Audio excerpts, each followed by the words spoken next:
Hello everyone, and welcome back to Jesse Hecht Creative. Today we're going over Spider-Man Unlimited and the Spider-Man the Animated Series Chameleon from Marvel Legends. Before we begin, leave a like, hit subscribe, and comment below your favorite figure in this review. It really helps out the channel. Now let's get to it. Here's the box for the retro-carded Spider-Man Unlimited, looking really awesome over here, minus the shading that's on here. Pretty interesting, we'll go over that later on, with Spider-Man logos, Marvel Comics logos, and the figure looking awesome. And on the back, Peter Parker suits up to battle against Carnage and other unearthly enemies at Spider-Man Unlimited. Looking awesome with this packaging, the rest of the wave over here. I don't have most of them yet, but I'll get them soon with legalese and this. Let's check out the figure, let's go. Starting with the head sculpt, it is basically red with white eyes, but there is one issue I would like to bring up that's a major one. There's usually a rounded point of black over here, kind of like on the spot in the comics, and it isn't here, and it's a bummer because it looks great with the figure. That shading would make this figure excellent, but sadly it's not here. You do get a swivel as well as up and down, and then a little bit of pivot. Strangely, the old Articulations thing, and it's kind of weird. It's an okay head. The body looks really nice. I'm actually a big fan of this. There is no shading on this, though I do love the web cape. It's a pretty cool feature to have on a figure, and all the lines are done really well on this. Super nice. The drawback for this new sculpt, though, is that there isn't really any new articulation as far as the reverse of this. That would have been great. Ball joint up here, hinge down here. That's a shame. We do get a spider crawling down his wrist, ew, as well as a line going up, and then the same thing on the other side with the spider over here in more a kind of like triangular position, as well as this cool web cape, and underneath more spiders. Awesome.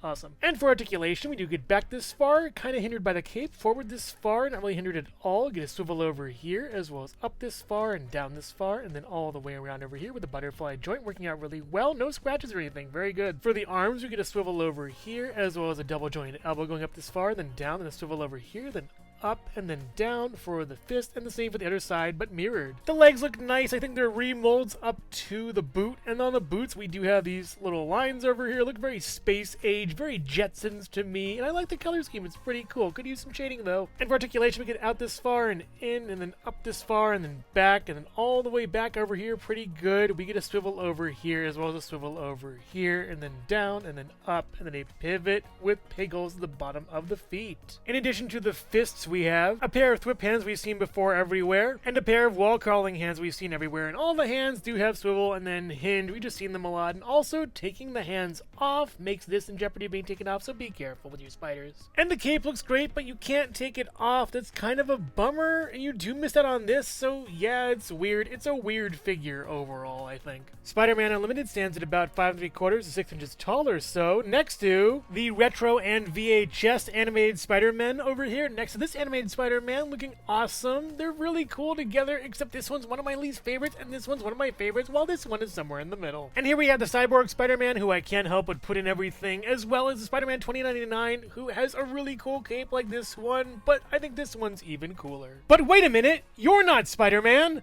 Right after this. Hello everyone, and thank you so much for watching so far. Make sure to click like, subscribe, share, leave a comment, and hit the bell icon for more creativity. Now let's get back to it.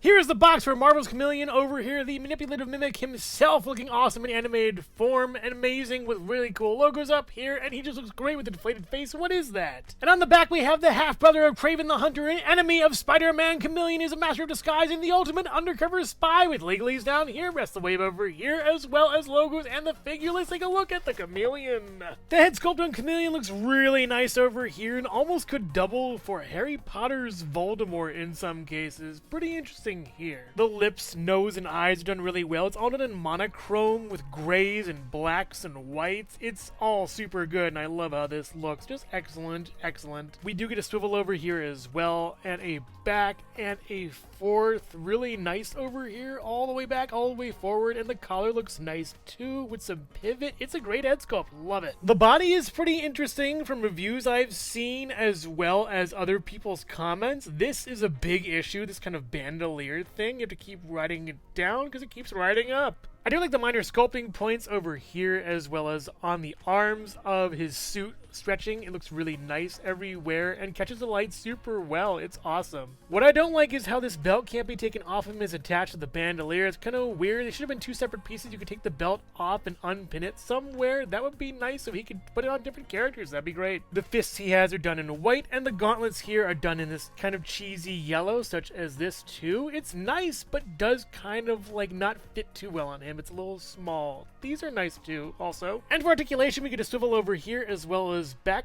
kind of, forward kind of. I don't want to stretch it or mess it up. It's working pretty well, but who knows? I've seen them break online. We also get all the way around as well as up this far and down. No butterfly joint or anything. We do get a swivel over here though, as well as a double joint elbow and down, and swivel over here and up and down, and the same on the other side but mirrored. The legs are pretty decent. The plastic quality isn't great though. There's some gappage and spacing between here, not looking that great. The colors are okay, at least. It's kind of boring though. The legs split this far and in, and then up this far and back, and then all the way back over here. Kind of gummy though. We do get a swivel over here, down and up, and a pivot with two pickles on the feet. I must say though, this figure kind of destroys itself. If not here, there's also this gap over here as well as this. I may have gotten a dud or something. I'm not exactly sure. It's nuts. And over here, there's some weird flanging over here as well as some rubbing over here, and there's weird flanging on this. I think I may have gotten some kind of dud. Even if this didn't break, it's still a bummer. As far as accessories goes, in addition to the fists he come with that can swivel and hinge, he also has two trigger finger hands that work very nicely and also have that gunslinging motion with swivels and hinges as well. He comes with this small sci-fi pistol that's pretty neat. I like how it looks. It fits well in his hand and it's just pretty cool. I like it a lot. He also has this larger weapon that's pretty neat, probably double-handed he can do. It looks really nice and it's very simplistic, honestly. Very in line with the show. And yeah, he can hold it pretty well, but he really could use some butterfly joints to help the range of motion improve to the point where he can hold it like a normal human being. Chameleon also comes with this J. Jonah Jameson mask, or at least this unmask, that looks pretty good, but there is a fatal flaw with it. The sculpting of this piece is awesome. It definitely looks like a crushed Halloween mask version of J. Jonah Jameson's head. I would rather it be Nick Fury's with the wrong eye patch, though, from the show. That would have been good. But speaking of the wrong eye patch on that, the wrong hair color is here. His hair is black on top, not gray, so I don't know what you did, Hasbro, or even adding to the inconsistency the character already made, but still, make it right. Chameleon stands at about 6¼ inches taller, so next to both animated Spider-Men, he looks really nice next to them. He doesn't need shading at all, so yeah, these two would be a great pairing. Just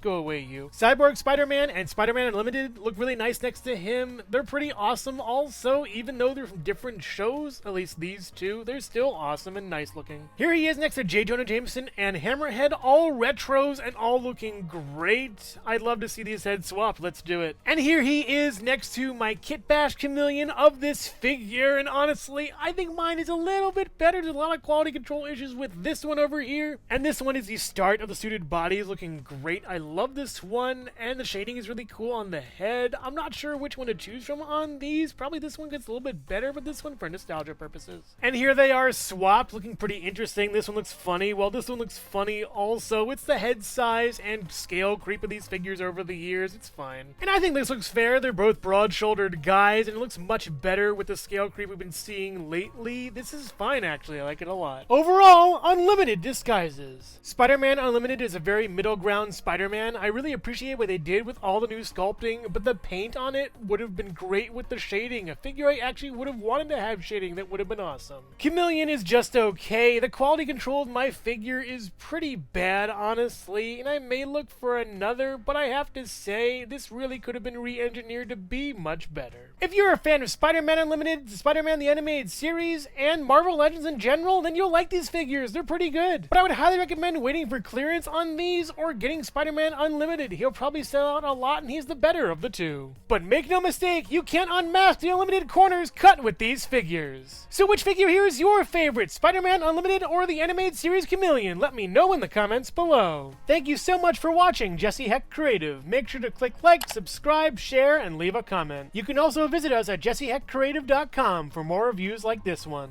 Thank you so much for watching, and keep being creative. Stay tuned.